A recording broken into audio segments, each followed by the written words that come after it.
അമേരിക്കയിൽ ട്രംപ് അധികാരത്തിലെത്തിയ സമയത്ത് ആദ്യം അദ്ദേഹം ചെയ്ത ഒരു പ്രധാനപ്പെട്ട നടപടി അമേരിക്കയിലെ ജനങ്ങളോട് നൽകിയ ഒരു വാക്ക് തന്നെയായിരുന്നു. അത് അനധികൃതമായിട്ട് അമേരിക്കയിൽ കുടിയേറി താമസിക്കുന്ന മറ്റ് രാജ്യക്കാരായിട്ടുള്ള ആളുകളെ പൂർണ്ണമായിട്ടും പുറത്താക്കും, അവരെ തുടച്ചു നിൽക്കുമെന്നുള്ളതായിരുന്നു.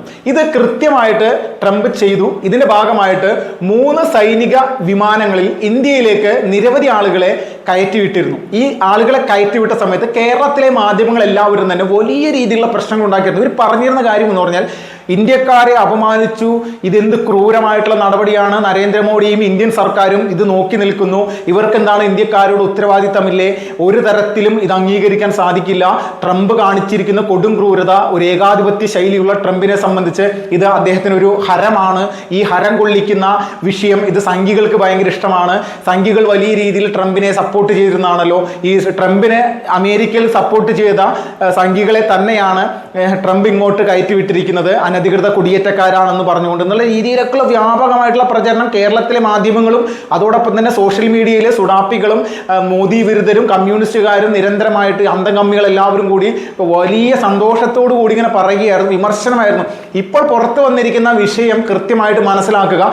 ട്രംപ് ഇന്ത്യയിലേക്ക് കടത്തിവിട്ടിട്ടുള്ള 40ഓളം ആളുകൾ കൊടും ഭീകരന്മാരായിട്ടുള്ള കൊടും ക്രിമിനലുകളാണ് എന്നുള്ള റിപ്പോർട്ടുകൾ തന്നെയാണ്. ഈ റിപ്പോർട്ടിന്റെ അടിസ്ഥാനത്തിൽ ഇന്ത്യൻ സർക്കാരിന് ഇവരെ സിമ്പിളായിട്ട് കൈമാറ്റം ചെയ്യുന്ന തരത്തിലേക്കുള്ള വിഷയം തന്നെയാണ് ഇപ്പോൾ ട്രംപ് ചെയ്തിരിക്കുന്നത്. ഒരു തർക്കമില്ല. ഇതിൽ 30ഓളം സിഖുകാരായിട്ടുള്ള ആളുകളുണ്ട്. സിഖുകാരുടെ തലപ്പാവ കഴിപ്പിച്ചു എന്നൊക്കെയാണ് പറയുന്നത്. ഈ തലപ്പാവ കഴിപ്പിക്കപ്പെട്ട ആളുകൾ ആരാണെന്ന് നോക്കുമ്പോഴാണ് ഏറ്റവും വലിയ കോമഡി. ഇന്ത്യയിൽ നിന്ന് വലിയ രീതിയിലുള്ള ക്രിമിനൽ പ്രവർത്തനങ്ങൾ നടത്തി പാകിസ്ഥാനിലേക്ക് ചേക്കേറുകയും അത് ഈ പഞ്ചാബിൽ നിന്നുള്ള മാത്രമുള്ള ആളുകൾ അല്ല, ജമ്മുവിലുള്ള ജമ്മു കാശ്മീരിലുള്ള പഞ്ചാബികൾ കൂടിയാണ്, സിഖുകാർ കൂടിയാണ്. ഇവന്മാര് രാജ്യവിരുദ്ധ പ്രവർത്തനങ്ങൾ നടത്തി പാകിസ്ഥാനിലേക്ക് കടന്നു കയറുക എന്നുള്ളൊരു നയം ഇവിടെ ഉണ്ടായിട്ടുണ്ട്. ഈ വലിയ രീതിയിൽ തന്നെ കഴിഞ്ഞ 5 വർഷത്തിനുള്ളിൽ ഖലിസ്ഥാൻ വാദികളുടെ ഒരുപാട് പ്രശ്നങ്ങൾ നമ്മൾ കേട്ടതാണ്. അത് ഇന്ത്യക്ക് പുറത്ത് കാനഡയിലാണെങ്കിലും അമേരിക്കയിലാണെങ്കിലും ഇതൊക്കെ നിരന്തരമായിട്ട് നമ്മൾ കേട്ടുകൊണ്ടിരിക്കുന്നതാണ്. ഒരു കാര്യം തന്നെ, തർക്കമില്ല. അപ്പോൾ ഈ ഭീകരന്മാര് ഇതുപോലെ ഭീകരവാദ പ്രവർത്തനങ്ങൾ നടത്തി ഇന്ത്യയിൽ നിന്ന് കടന്ന് പോയിട്ടുള്ള ആളുകളാണ്. ഇപ്പോൾ അമേരിക്കയിലും കാനഡയിലൊക്കെ താമസിക്കുന്ന പല ഖലിസ്ഥാൻവാദികളും ഇന്ത്യയിൽ പ്രശ്നങ്ങൾ ഉണ്ടാക്കി പോയിട്ട് നിരവധി ക്രിമിനൽ കേസുകൾ, രാജ്യദ്രോഹ കുറ്റങ്ങളിൽ ഏർപ്പെട്ടിരിക്കുന്ന ആളുകൾ. ഇവരെയാണ് ഇന്ത്യയിലേക്ക് ഇങ്ങോട്ട് ട്രംപ് കടത്തിവിട്ടിരിക്കുന്നത്. കൂട്ടത്തിൽ മുംബൈ കേന്ദ്രീകരിച്ചുകൊണ്ട് പ്രവർത്തിക്കുന്ന ജിഹാദി ഗ്രൂപ്പുകളുടെ ഭാഗമായിട്ടുള്ള ആളുകൾ കൂടി ഈ ട്രംപ് കയറ്റിവിട്ടിരിക്കുന്ന ആളുകളുടെ കൂട്ടത്തിലുണ്ട്. അവർ മുംബൈ ഭീകരാക്രമണത്തിൽ അടക്കം സ്ഫോടന പരമ്പര നടത്തുന്നതിനായിട്ട് കോൺഗ്രസ് സർക്കാർ ഭരിച്ചിരുന്ന സമയത്ത് ഇവിടെ ഉണ്ടായിരിക്കുന്ന ആക്രമണ പരമ്പരകളിൽ പോലും പ്രതികളായിട്ടുള്ള ആളുകളാണ്. ഇവർക്ക് 10 ലക്ഷവും 50 ലക്ഷവും 1 കോടി രൂപയടക്കം തലക്ക് പ്രഖ്യാപിച്ചിട്ടുള്ള ആളുകൾ പോലും ഈ കടത്തിവിട്ടിരിക്കുന്ന ഈ ആളുകളുടെ ഉള്ളിലുണ്ട് എന്നുള്ളത് കൂടി ഇപ്പോൾ കേന്ദ്ര സർക്കാർ തന്നെ പുറത്തുവിടുന്നുണ്ട്. അപ്പോൾ ഇതിൽ നിന്ന് മനസ്സിലാക്കേണ്ട ഒരു പ്രധാനപ്പെട്ട വിഷയം എന്ന് പറഞ്ഞാൽ ഇവിടെ കരഞ്ഞിരുന്ന അല്ലെങ്കിൽ ഈ കൈവിലങ്ങും കാൽവിലങ്ങും ഒക്കെ വെച്ചുകൊണ്ട് ഇങ്ങോട്ട് വന്ന ആളുകൾക്ക് വേണ്ടി കരഞ്ഞു പോങ്ങിയിരുന്ന അവരോട് ഒരേ ഒരു കാര്യം മാത്രമേ പറയാനുള്ളൂ. ഇന്ത്യ എന്ന് പറയുന്ന രാജ്യത്തിൻ്റെ അകത്ത് വലിയ രീതിയിൽ ആക്രമണങ്ങളും വിഷയങ്ങളും ഉണ്ടാക്കിയിട്ട് നിരവധി ആളുകൾ ഈ രാജ്യത്ത് നിന്ന് പോയിട്ടുണ്ട്. അവരെ ഒരു പരിധി വരെ ബൈഡൻ സർക്കാർ അവർക്കെതിരെ ഒന്നും നടപടിയെടുക്കാതെ അവിടെ തന്നെ നിലനിർത്തിയിരുന്നു. പക്ഷേ ട്രംപ് അമേരിക്കയിലെ ജനങ്ങൾക്ക് കൊടുത്ത വാക്ക് അദ്ദേഹത്തിന് പാലിക്കാതിരിക്കാൻ പറ്റില്ല. മോദിയെ പോലെയാണ്. നരേന്ദ്രമോദിയും ഇന്ത്യൻ ജനതയ്ക്ക് കൊടുക്കുന്ന വാക്കുകൾ ഓരോന്നായിട്ട് കൃത്യമായിട്ട് നടപ്പിലാക്കുന്നു. ഭീകരവാദികളെ തുടച്ചു നിൽക്കുന്നതിനായിട്ടുള്ള പ്രവർത്തനങ്ങൾ മോദി സർക്കാരിൻ്റെ ഭാഗത്തു നിന്ന് കൃത്യമായിട്ടുണ്ടാകുമെന്ന് പറഞ്ഞിട്ടുണ്ടായിരുന്നു. അത് കൃത്യമായിട്ട് തന്നെ നടത്തി പോരുകയാണ്. അതോടൊപ്പം തന്നെ മാവോയിസ്റ്റ് ഭീകരവാദികളെ ഇല്ലായ്മ ചെയ്യാനുള്ള പ്രവർത്തനങ്ങൾ അതും ഒരു പരിധി വരെ സക്സസ് തന്നെയാണ് നമ്മുടെ രാജ്യത്ത്. നിരന്തരമായിട്ട് ദില്ലി സ്ഫോടനം, മുംബൈ സ്ഫോടനം, ബാംഗ്ലൂർ സ്ഫോടനം, ചെന്നൈ സ്ഫോടനം, ഹൈദരാബാദ് സ്ഫോടനം എന്നൊക്കെ നിരന്തരമായിട്ട് നമ്മൾ കേട്ടിരുന്ന ആളുകൾ ഇപ്പോൾ അങ്ങനെയുള്ള കേൾവികളൊന്നും കഴിഞ്ഞ 10 വർഷമായിട്ടില്ല. ജമ്മു കാശ്മീരിൽ ചില വിഷയങ്ങൾ നടക്കുന്നുണ്ട് എന്നല്ലാതെ ഭീകരവാദികൾക്ക് പരസ്യമായിട്ട് ഒരു ആക്രമണം നടത്താൻ ഇന്ത്യ മഹാരാജ്യത്ത് സാധിക്കാത്ത തരത്തിലേക്കുള്ള സംവിധാനം, ആ ഒരു വലിയ രീതിയിലുള്ളൊരു പ്രവർത്തനം മോദി സർക്കാരിൻ്റെ ഭാഗത്ത് നിന്ന് ഉണ്ടായിട്ടുണ്ട് എന്നുള്ളതിൽ ഒരു തർക്കമില്ല. അപ്പോൾ ഇതുപോലെയുള്ള പ്രവർത്തനങ്ങൾ തന്നെയാണ് ട്രംപ് അമേരിക്കയിലും ചെയ്തുകൊണ്ടിരിക്കുന്നത്. അപ്പോൾ നമ്മളെല്ലാവരും ചിന്തിക്കുന്നത് ഒരേ ഒരു കാര്യം തന്നെയാണ്. ട്രംപ് എന്ന് പറയുന്ന വ്യക്തി ഇന്ത്യയിലേക്ക് ഇതുപോലെയുള്ള ആളുകളെ കടത്തിവിട്ട സമയത്ത് വലിയ രീതിയിൽ മോദിക്കെതിരെ തെറിവിളിച്ചവരുടെ മനോനില എന്താണെന്നുള്ളത് പരിശോധിക്കുമ്പോൾ ഒരു കാര്യം വ്യക്തമാണ്. ഇവർക്ക് പ്രത്യേകിച്ച് ഒരേ ഒരു കാഴ്ചപ്പാട് മാത്രമേ ഉള്ളൂ. അത് BJP വിരുദ്ധ, മോദി വിരുദ്ധത മാത്രമാണ്. BJPക്കെതിരെയും മോദിക്കെതിരെയും നിരന്തരമായിട്ട് ഇതുപോലെ കുരക്കുക എന്നുള്ള നിലപാട് നിലപാട് മാത്രമാണ് ഇവർ നടത്തിക്കൊണ്ടിരിക്കുന്നത്. അപ്പോൾ അമേരിക്ക ഇങ്ങോട്ട് കടത്തിവിട്ടിരിക്കുന്ന ആളുകളുടെ ഇതിലുള്ള എല്ലാ ആളുകളും നമുക്ക് പറയാൻ സാധിക്കില്ല. ഇതിൽ കൃത്യമായിട്ടുള്ള സംഖ്യയൊക്കെ ഇന്ത്യ സർക്കാർ തന്നെ ഇപ്പോൾ അത് തിരിച്ചറിഞ്ഞിട്ടുണ്ട്, ആരൊക്കെയാണ് ഈ വ്യക്തികൾ എന്നുള്ളത്. ഇതിൽ മുംബൈ ഭീകരാക്രമണത്തിൽ ആദ്യം പറഞ്ഞതുപോലെ പ്രധാനമായിട്ട് അമേരിക്ക ഇന്ത്യക്ക് കൈമാറുന്ന ഒരു വ്യക്തിയുടെ പേര് കഴിഞ്ഞ കുറച്ച് ദിവസങ്ങൾക്ക് മുന്ന് അവിടുത്തെ കോടതി മുഖേന തന്നെ ഇപ്പോൾ ട്രംപും അതിനൊരു അനുവാദം നൽകിയിട്ടുണ്ട്. നരേന്ദ്രമോദിയുടെ അമേരിക്കൻ സന്ദർശനത്തിന് ശേഷം ഇത് പൂർണ്ണമായിരിക്കുകയാണ്.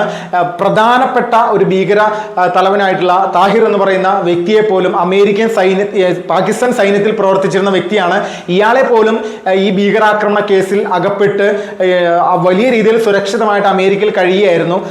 പിന്നീട് ഒരു ഘട്ടത്തിൽ ഇയാൾ ഈ ഒരു കേസിലെ പ്രതിയാണെന്നും അമേരിക്കയിലടക്കം ഭീകരവാദ പ്രവർത്തനത്തിന്റെ ഭാഗമായിട്ട് നിലകൊള്ളുന്ന വ്യക്തിയാണെന്നുള്ളതും ബോധ്യപ്പെട്ടതിന്റെ അടിസ്ഥാനത്തിൽ അവർ പിടിച്ച് ജയിലിലിട്ടതാണ്. ഇപ്പോൾ ഇങ്ങനെ ഇന്ത്യയിൽ കൈമാറുന്ന ഒരു സാഹചര്യം കൂടി. അപ്പോൾ വലിയ രീതിയിൽ തന്നെ ഇന്ത്യ അമേരിക്ക ബന്ധത്തിന്റെ ഒരു ഇടയിൽ ഇവിടെ ഒരു കുത്തിത്തിരിപ്പുണ്ടാക്കി ആ കുത്തിത്തിരിപ്പ് ദേശീയ മാധ്യമങ്ങൾ പുറത്തുവിടുക, അതുവഴി ഇന്റർനാഷണൽ മാധ്യമങ്ങളിലേക്ക് എത്തുക, ലോകം മുഴുവൻ ഇന്ത്യക്കാരായിട്ടുള്ള ജനങ്ങളെ പീഡിപ്പിക്കുന്ന അല്ലെങ്കിൽ അമേരിക്കയിൽ താമസിക്കുന്ന ഇന്ത്യക്കാരെ പീഡിപ്പിക്കുന്ന നടപടിയാണ് ട്രംപ് സ്വീകരിക്കുന്നത് എന്നുള്ള ഒരു വ്യാഖ്യാനം ഉണ്ടാക്കിയെടുക്കാൻ വേണ്ടിയിട്ട് നിരന്തരമായിട്ട് ശ്രമിക്കുന്ന ഇവിടുത്തെ ഈ സുഡാപ്പി ഭീകരന്മാരും അതോടൊപ്പം തന്നെ ഇന്ത്യ മുന്നണിയുടെ കുറെ ആളുകളും രാഹുൽ ഗാന്ധി അടക്കമുള്ള ആളുകൾ എല്ലാവരും തന്നെ ഇതുപോലെയുള്ള പ്രചരണങ്ങൾക്ക് മുൻപന്തിയിൽ നിൽക്കുമ്പോൾ നമ്മൾക്കെല്ലാവർക്കും ഒരു അത്ഭുതകരമായിട്ടുള്ള കാര്യം തോന്നുന്നത്, ഇന്ത്യയോട് അല്ലെങ്കിൽ ഇന്ത്യയിലെ ജനങ്ങളോട് എന്തെങ്കിലും പ്രത്യേക ഒരു ദേഷ്യമോ വിദ്വേഷമോ അമേരിക്കയിലെ സർക്കാരിനോ ജനങ്ങൾക്കുണ്ടോ? ഒരിക്കലുമില്ല. അത് ഉണ്ട് എന്ന് വരുത്തി തീർക്കാൻ വേണ്ടിയിട്ട് അല്ലെങ്കിൽ മോദി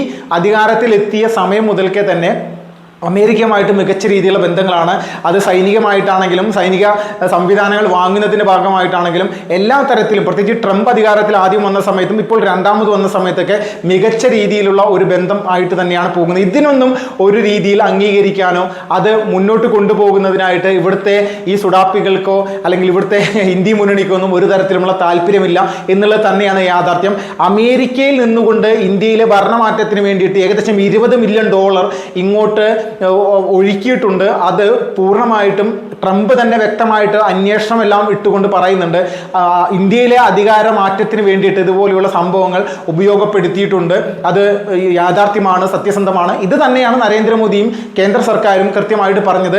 പല ആളുകളുമായിട്ട് രാഹുൽ ഗാന്ധിയൊക്കെ അമേരിക്കയിൽ പോയിട്ട് ചർച്ച ചെയ്യുന്ന വിഷയങ്ങളൊക്കെ കാണുമ്പോൾ നമ്മൾക്കറിയാം, ഇന്ത്യ എന്ന് പറയുന്ന രാജ്യത്തോട് അല്ലെങ്കിൽ കശ്മീരിനെ പാകിസ്ഥാന്റെ ഭാഗമാക്കണം, കൂട്ടിച്ചേർക്കണം എന്നെല്ലാം പറഞ്ഞുകൊണ്ട് നിരന്തരമായിട്ട് പ്രവർത്തിക്കുന്ന ഒരു സ്ത്രീയോടൊപ്പം നിന്നിട്ട് പോലും വലിയ രീതിയിൽ ഫോട്ടോ എടുക്കുകയും ചർച്ചകളൊക്കെ നടത്തിയ ഒരു വ്യക്തി കൂടിയാണ് രാഹുൽ ഗാന്ധി. പ്രത്യേക ഒരു കാര്യം എന്ന് പറഞ്ഞാൽ ഇന്ത്യയിൽ നിന്ന് അമേരിക്കയിലേക്ക് പോകുമ്പോൾ വളരെ ബുദ്ധിശൂന്യമായിട്ടുള്ള രീതിയിൽ ചില കാര്യങ്ങൾ അദ്ദേഹത്തിന്റെ മനസ്സിൽ നിന്ന് പുറത്തു വരാറുണ്ട്. കൃത്യമായിട്ട് ഇന്ത്യ വിരുദ്ധമായിട്ടുള്ള നിലപാടുകൾ. അപ്പോൾ ഇതുപോലെയുള്ള നിലപാടുകൾ നിരന്തരമായിട്ട് പറയുന്ന, പ്രചരിപ്പിക്കുന്ന ഒരു സംവിധാനത്തിന്റെ ഭാഗമായിട്ട് നിൽക്കുന്ന ആളുകളാണ് യഥാർത്ഥത്തിൽ അമേരിക്കയിൽ നിന്ന് ഇന്ത്യയിലേക്ക് കൊണ്ടുവന്ന ആളുകളെ കൈവലം കിട്ടു കൂച്ചലം കിട്ടൊക്കെ കൊണ്ടുവന്നിരിക്കുന്നതാണ്. ഇത് ഇന്ത്യൻ സർക്കാരിന്റെ പിടിപ്പുകേടാണെന്നൊക്കെ നിരന്തരമായിട്ട് പറയുകയുണ്ടായത്.